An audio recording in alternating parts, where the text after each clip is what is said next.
गरुड़ पुराण के 12वें अध्याय में मुख्य रूप से वृषोत्सर्ग की विधि और मृत्यु के उपरांत किए जाने वाले कर्मकांडों का विस्तृत वर्णन मिलता है।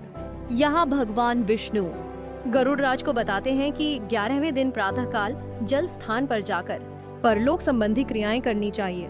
वेद और शास्त्र के झाता ब्राह्मणों को निमंत्रण दिया जाता है और प्रेत की मुक्ति के लिए प्रार्थना की जाती है। आचार्य स्नान करके पवित्र होते हैं और विधि पूर्वक 11वें दिन की क्रियाएं करते हैं। मृत व्यक्ति के नाम और गोत्र से 10 दिनों तक आमंत्रक श्राद्ध किया जाता है। 11वें दिन मन्या सहित प्रेत को पिंडदान दिया जाता है। मृत व्यक्ति को पापों से मुक्त कर स्वर्ग प्राप्ति के लिए नारायण बलि की क्रिया करने का विधान बताया गया है। 1 वर्ष तक अन्न और जल के साथ घट का दान करने अथवा संख्या अनुसार जल के साथ पिंडदान करने का भी उल्लेख है। श्राद्ध के बाद सपिंडीकरण और सूतक बीत जाने पर सैयादान और पददान करने का भी वर्णन है।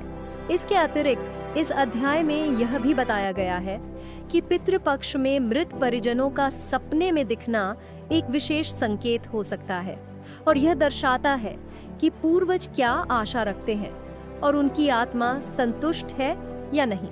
गरुड़ पुराण के अनुसार व्यक्ति अपने कर्मों के आधार पर स्वर्ग या नरक में स्थान प्राप्त करता है। जो अच्छे कर्म करते हैं उन्हें स्वर्ग में सभी तरह की सुख सुविधाएं मिलती हैं और जो बुरे कर्म करते हैं उन्हें नरक में दंडित किया जाता है। इस अध्याय में दान पुण्य के महत्व पर भी प्रकाश डाला गया है, लेकिन साथ ही यह भी बताया गया है कि कुछ स्थितियों में दान करना हानिकारक हो सकता है। दान उसी व्यक्ति को करना चाहिए जिसे उसकी वास्तविक आवश्यकता हो और दिखावे के लिए या अपनी सामर्थ्य से अधिक दान नहीं करना चाहिए।